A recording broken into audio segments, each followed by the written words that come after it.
अगर आप उस इंसान को ढूंढ रहे हैं जो आपकी जिंदगी बदल सकते हैं, तो एक बार आईने में देख लीजिए।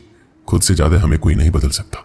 अपनी तारीफ खुद कर लिया करो, क्योंकि बुराई करने के लिए तो पूरी दुनिया मौजूद है।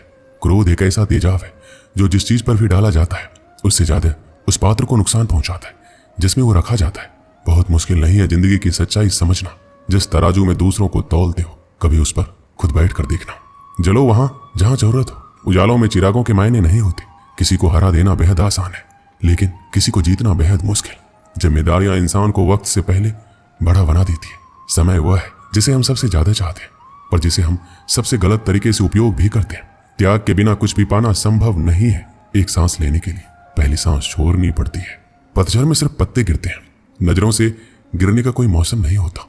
जिसे खुद की गलती नजर नहीं आती, उस इंसान से दूरी बना लेना ही बेहतर होता है।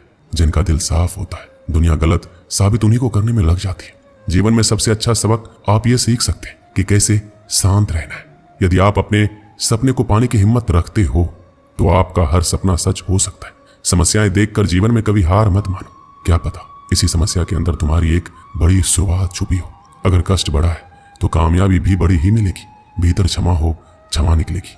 भीतर क्रोध हो, क्रोध निकलेगा। भीतर प्रार्थना हो तो प्रार्थना निकलेगी। नफरत हो तो नफरत। इसलिए जब भी कुछ बाहर निकले तो दूसरों को दोषी मत ठहराना। आशा और विश्वास कभी गलत नहीं होती।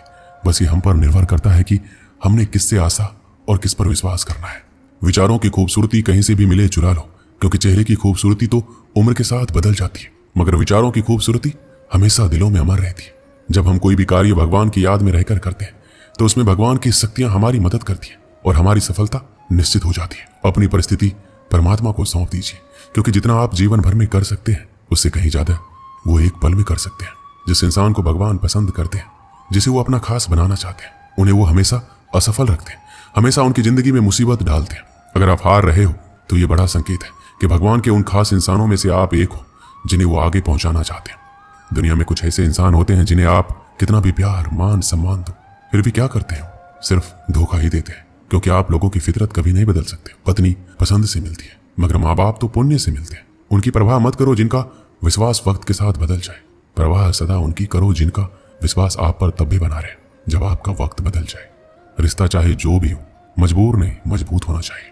जीवन में धैर्य अत्यंत महत्वपूर्ण है, क्योंकि यह बात हमेशा याद रखिए, बूंद बूंद पानी से ही घड़ा भरता है।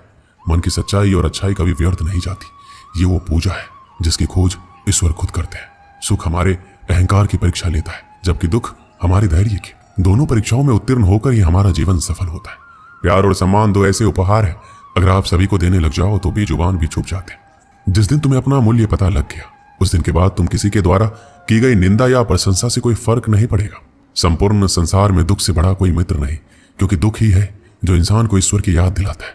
अच्छे व्यक्ति को समझने के लिए अच्छा हृदय चाहिए, ना कि अच्छा दिमाग, क्योंकि दिमाग हमेशा तर्क करेगा और हृदय हमेशा प्रेम भाव दिखेगा। सत्य केवल उन लोगों के लिए कड़वा होता है जो लोग झूठ बोलने के आदी हो चुके हैं। हर अनुभव कुछ ना कुछ सिखाता है, इसलिए हर अनुभव महत्वपूर्ण है। हम अपनी गलतियों से भी सीख सकते हैं।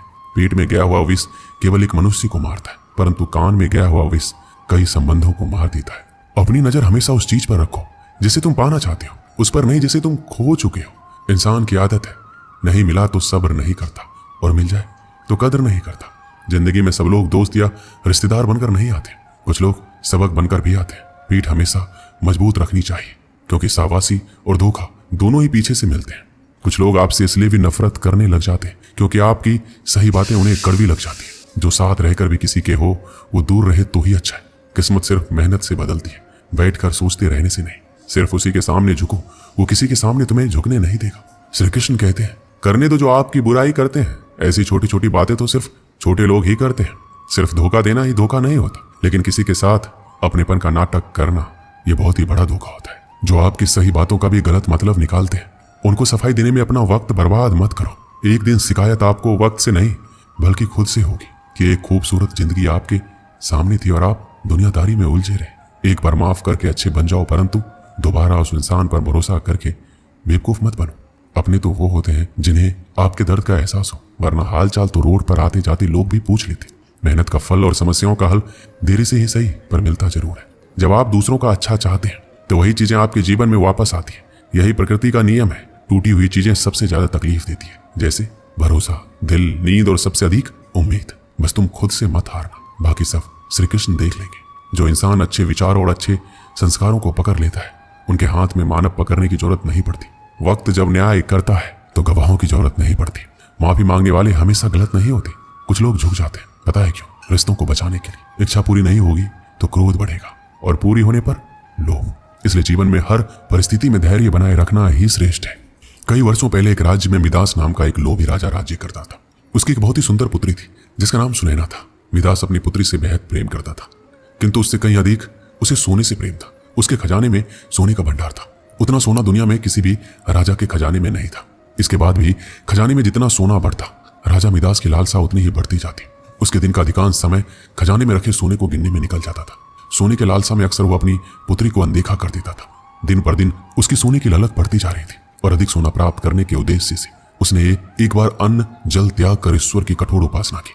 उसकी उपासना से प्रसन्न होकर ईश्वर ने उसे दर्शन दिए और मनचाहा वरदान मांगने को कहा। मिदास बोला, हे ईश्वर, मुझे वरदान दीजिए कि मैं जिस भी वस्तु को छूं वो सोना ही बन जाए। ईश्वर मिदास की लालसा समझ रहे थे। वरदान देने के पूर्व उन्होंने पूछा, राजन, क्या ये वरदान मांगने के पूर्व तुमने अच्छी तरह विचार कर लिया है? हे ईश्वर, मैं इस विश्व का सबसे धनी राजा बनना चाहता हूँ। मैंने अच्छी तरह से सोच लिया है, मुझे यही वरदान चाहिए।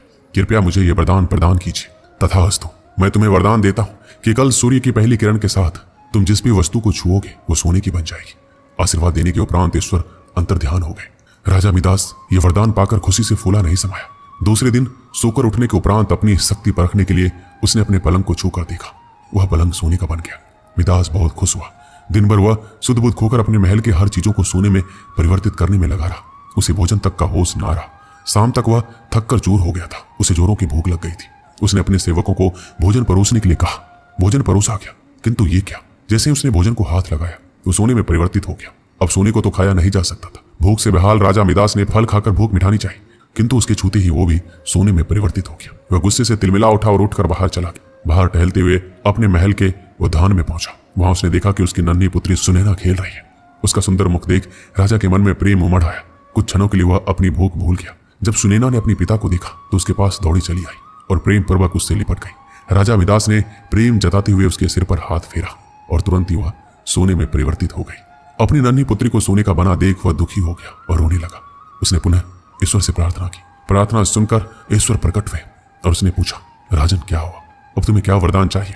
मिदास रो रो कर कहने लगा, हे ईश्वर, मुझे क्षमा करें। सोने की लालसा में मेरी बुद्धि भ्रष्ट हो गई थी। मैं ये वरदान मांग बैठा था, किंतु अपनी पुत्री को खोने के बाद अब मेरी आंखें खुल गई है। मुझे समझ आ गया है कि हर वस्तु अमूल्य है और उन सब में सबसे अमूल्य है मेरी पुत्री। भगवान, कृपया ये वरदान वापस ले लीजिए। मेरी पुत्री मुझे लौटा दीजिए। मैं सोने की लालसा त्याग दूंगा और अपना कोषागार निर्धनों और जरूरतमंदों के लिए खोल दूंगा। ईश्वर ने जब उसके पछतावे के आंसू देखे तो अपना वरदान वापस ले लिया। दूसरे दिन सूर्य की पहली किरण के साथ सारी वस्तुएं अपने वास्तविक रूप में आने लगी।